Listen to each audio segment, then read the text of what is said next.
I'm going to read the second half of Shells. I have it started on the very first page of Shells because I wanted to do just a quick review since it's such a short story. We have two main characters. We have Michael, who is here with his cup of milk, and we have Aunt Esther, who is his biological aunt. He is living with his Aunt Esther because his mom and dad died 6 months ago. And something that we've learned is that Esther and Michael do not get along. And so they yell at each other, they accuse each other of hating each other. Michael runs out. And one day after school, he just wanted something to make him feel human or whatever it was. And so he went out and he got a hermit crab. And when he brought it home, he showed it to Aunt Esther, and she surprisingly kind of liked it. She surprised him by picking up the shell and poking the long, shiny nail of her finger at the crab's claws. And she's like, "Where is he?" And Michael showed her that he was inside the shell. So I'm going to keep reading today. I think it's 4 pages again. "Well, for heaven's sake, come out of there," she said to the crab, and she turned the shell upside down and shook it. "Aunt Esther!" Michael grabbed for the shell. All right," she turned it right side up. "Well," she said, "what does he do?" Michael grinned and shrugged his shoulders. "I don't know," he answered. "It just grows, I guess." His aunt looked at him. "An attraction to a crab is something I cannot identify with. However, it's fine with me if you keep him, as long as I can be assured he won't outgrow that bowl. He won't grow out of that bowl." She gave him a hard stare. "He won't," Michael answered. "I promise." The hermit crab moved into the condominium. Michael named him Sluggo and kept the bowl beside his bed. Michael had to watch the bowl for very long periods of time to catch Sluggo with his head poking out of his shell, moving around. Bedtime seemed to be Sluggo's liveliest part of the day, and Michael found it easy to lie and watch the busy crab as sleep came on slowly. As sleep slowly came on. One day Michael arrived home to find Esther sitting on the edge of his bed, looking at the bowl. Esther usually did not intrude in Michael's room, and seeing her there disturbed him, but he stood at the doorway and said nothing. Esther seemed perfectly comfortable, although she looked over at him with a frown on her face. "I think he needs a companion," she said. "What?" Michael's eyebrows went up and his jaw dropped down. Esther sniffed. "I think Sluggo needs a girlfriend," she said. She stood up. Where is that pet store?" Michael took her. In the store was a huge tank full of hermit crabs. "Oh my!" Esther grabbed the rim of the tank and craned her neck over the side. "Look at them!" Michael was looking more at his Aunt Esther than at the crabs. He couldn't believe it. "Oh, look at those shells! You say they grow out of them. We must stock up with several sizes. See the pink in that one? Michael, look! He's got his little head out." Esther was so dramatic, leaning into the tank, her bangle bracelets clanking, earrings swinging, red pumps clicking on the linoleum. Red pumps are shoes, like high heels, and linoleum is like a tile floor. That she attracted the attention of everyone in the store. Michael pretended not to know her well. He and Esther returned to the condominium with a 30-gallon tank and 20 hermit crabs. Michael figured he'd have a heart attack before he got the heavy tank into their living room. He'd figured he'd die and Aunt Esther would inherit 21 crabs and funeral expenses, but he made it. Esther carried the box of crabs. "Won't Sluggo be surprised?" she asked happily. "Oh, I do hope we'll be able to tell them apart from the rest. He's their founding father." Michael, in a stupor over his Aunt Esther and the phenomenon of 21 hermit crabs, wiped out the tank, arranged it with gravel and sticks, as well as the plastic scuba diver Aunt Esther insisted on buying, and assisted her in loading it up one by one with the new residents. The crabs were as overwhelmed as Michael. Not one showed its face. Before moving Sluggo from his bowl, Aunt Esther marked his shell with some red fingernail polish so she could distinguish him from the rest. Then she flopped down on the couch beside Michael. Oh, what would your mother think, Michael, if she could see this mess we've gotten ourselves into? She looked at Michael with a broad smile, but it quickly disappeared.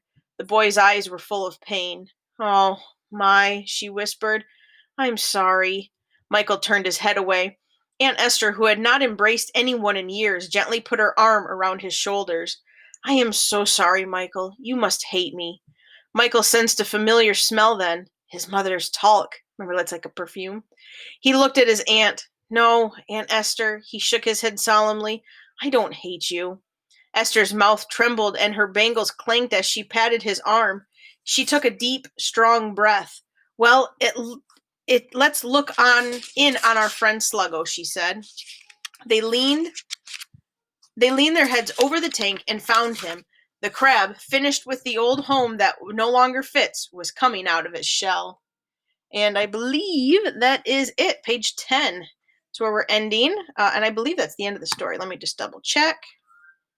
And yes, that is perfect. So we are going to do the same thing we did yesterday. We're going to do 3 vocabulary words today. And we started on page 7, so that's here.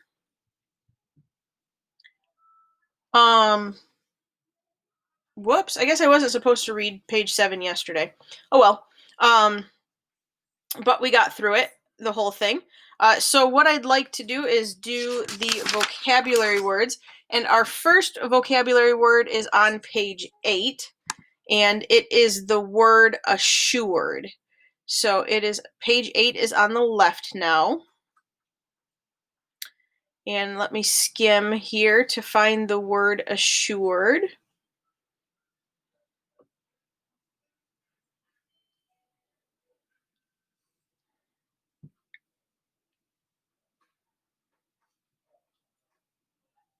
I found it. Okay. It is in the paragraph in the middle now. It is here. So the sentence that it's in says, however, it's fine with me if you keep him as long as I can be assured he won't grow out of that bowl. So what does the word assured mean? And I think, yes, there we go. Go back to the word assured. So as long as I can be assured that that crab won't grow out of that bowl. So something that is like assured is certain. Another one might be sure. And in fact, I see the word sure within. Oh, I'm trying to draw with my finger and I'm not on that computer. Within the word assured. Then how about settled? When you've settled on something, you have determined it. Oh, I could put determined. I could also say fixed. So not in the sense of something is broken and you fixed it, but more of this idea of you have set your mind on something.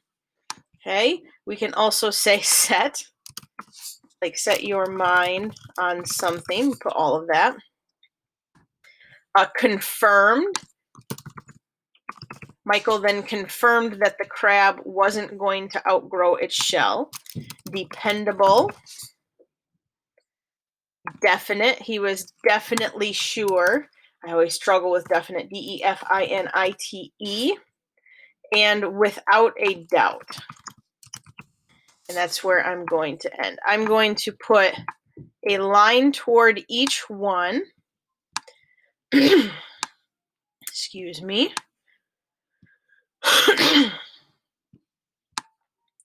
And then don't forget, I want to determine what kind of word this is.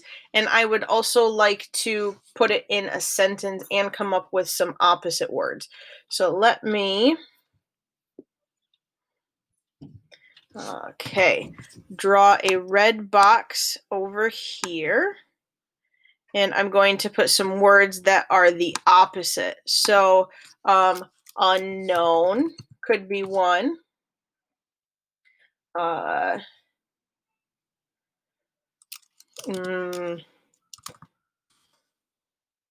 sure would be an opposite one.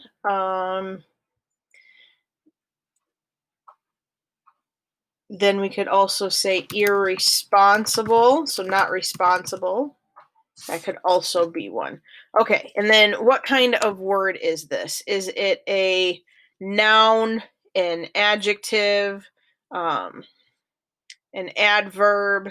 So it is a way to describe something. So it is an adjective.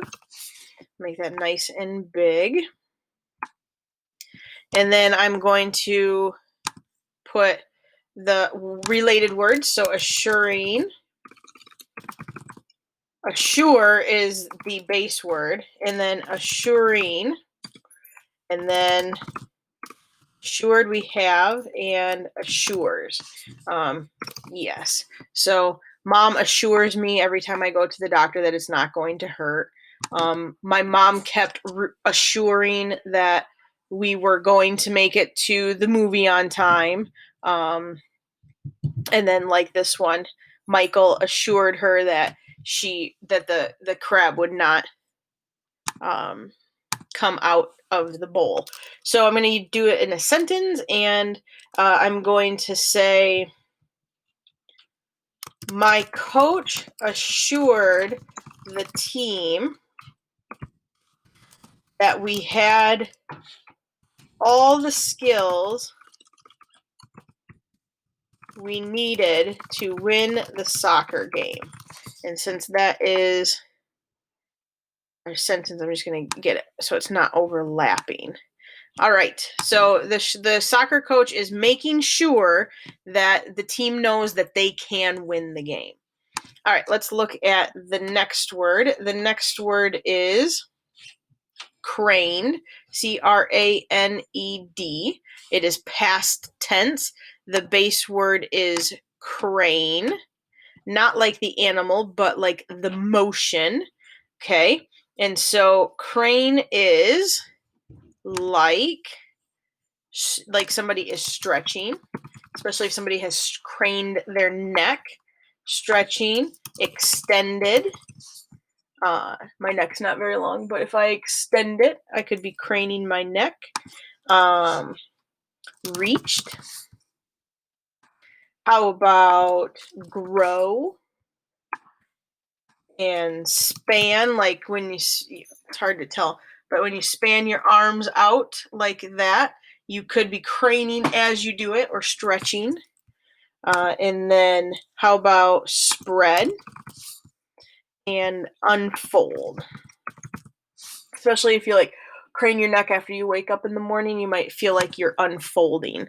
So let me put some connectors to these. Not very many for this one, but I also want to make sure that I respect your time today. Some of my lessons have been going quite long. Okay. And then some words that it is not, and let me switch to red, put them in the red no box. Some words that would be the opposite would be tighten up, folded, ball-like, tight. All four of those would work. All right, and then we need to look at the base word. The base word is crane. We can have craned, which we have. We can have craning, and we can have cranes. So like grandma cranes her neck when she tries to look out the window. Or I was craning my neck, and then I got hit in the face with, I was craning my neck out the window, and I got hit in the face with a bug. Right? Or to crane your neck means to stretch it. So that's an example of all of those. So now I've said it a couple of times, but to do this would mean that this is a verb. It's an action word. Make it big, stick it up in the corner. Please go over. There we go. And then I'm going to put craned, past tense, in the sentence. And so I'm going to use the same one that I just did. I craned my neck out the car window and got a bug to the face. Probably a true story. All right, make that a little bit bigger, and we've got it. Craned. Then the last word, I didn't make you guys find the word craned. Let's go find it. Craned is on page 9. Page 9 is here. and it's in the top here. So, oh my, Esther grabbed the rim of the tank and craned her neck over the side. So she kind of leaned over. I'm sorry I didn't make you find that. Jeepers creepers, Witkowski. All right, and the last word we're going to do is stupor, which is on page 10. So stupor, let's find it. I found it right away. Stupor is at the top here. It says Michael in a stupor over his aunt, Esther, and the phenomenon of 21 hermit crabs wiped out the tank, arranged it with gravel and sticks, as well as the plastic scuba diver Aunt Esther insisted on buying, and assisted her in loading it up one by one with the new residents. So Michael in a stupor over his Aunt Esther. So what does stupor mean here? Stupor can mean slumber. It can mean trance. So kind of like not really paying attention. So let me put that. Not really paying attention. We can have dullness. So he's kind of like surprised right now that Aunt Esther is like, whoa. So it's kind of created a numbness for him. An ESS. He's not really sure what to think of it. It could mean unconsciousness. It doesn't mean that in the sentence, but it could be a synonym. Let me go back and look at it again.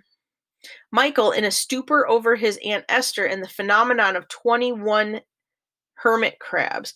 I could also say kind of in a weirdly surprised. So he's not like, whoa, surprised. He's kind of more like, huh? Maybe dazed, confused, dazed. And we'll put confused over here. Could also mean those. So let me hook up some lines to these. Start thinking of some, what's the word I'm looking for? Opposite words. UPOR, stupor, dullness, dazed, numbness, confused. And I forgot yesterday to put it on the assignment, so you'll have all 5 words today in your assignment. All right, and it is a noun. Noun. This is a noun because it's not a person, it's not a place, but it is a thing. It's kind of a position that people can be in. So it is a noun. Oh, and I forgot the red box. Come on, Witkowski. We'll put excited in the box.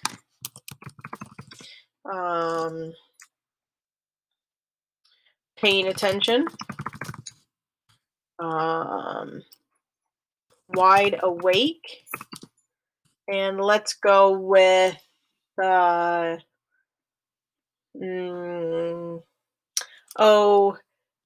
the word I'm looking for? I got excited already. Engaged. So like paying attention. Engaged means doing it with. He's kind of just like, huh? What's happening? All right, and then I'm going to stupor is, I think we can have stupors. I think we can have stuporing. Well, let me fact check that. Stuporing. Can we have it? Yes. No. No. There's no stuporing, so just stupors. So I'm going to put that in a sentence. Now let me put that down here. Those are our related words. And I am going to type a sentence. I was in a stupor when, I did not spell that right, S-T-U-P-O-R.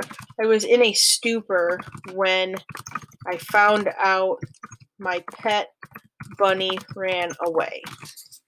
I am fiercely allergic to bunnies. So I probably would never have one to begin with, but that's a good sentence there. A stupor just means like this trance, you're feeling dull, you're feeling dazed, kind of numb, sad. We could add sad. I'm going to add sad. Sad. It could be. I don't know if Michael was necessarily sad, but he was definitely kind of weirdly surprised at the way that Aunt Esther was talking. All right, so you have a few questions on Seesaw plus all 5 vocabulary words from today. And I hope you enjoyed that short story.